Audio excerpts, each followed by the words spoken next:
In this video, we're going to talk to you about children transitioning from kinder to school and some that might experience some separation anxiety. Be assured that it is very common for children to find it difficult to separate from parents sometimes, especially after a long holiday between between the end of kinder and the start of school. So what I'd be encouraging is in those, if you think your child is likely to find it difficult to separate from you, if your child is exceptionally anxious, you might even ask in the previous year if you could bring them in a couple of times when the children are at school.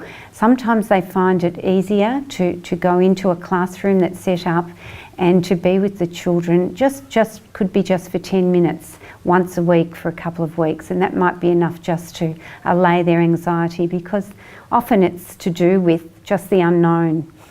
Sometimes we find it's more the parents' anxiety than it is the children's anxiety. So just perhaps, even if you're feeling a little bit unsure and uncertain, perhaps keeping a check on that and making sure that your child is somehow not aware of those anxieties that you might have, because we need to be very careful that we're not putting them onto the child.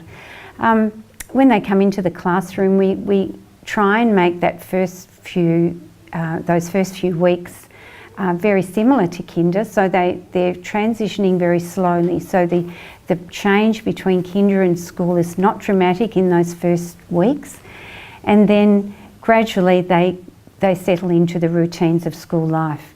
But you can be assured, if your child is distressed, that we would always contact you. We'd always get in touch with you and let you know. The other aspect is that often children will cry in the presence of their parents, but as soon as you've gone, they are very happy and very settled, and that happens more often than not. And children these days tend to be more used to daycare or childcare or going to friends' places. So that's another thing that you could do if your child is particularly clingy. You might like to drop them off during the holidays so that they can have some play dates with some other children.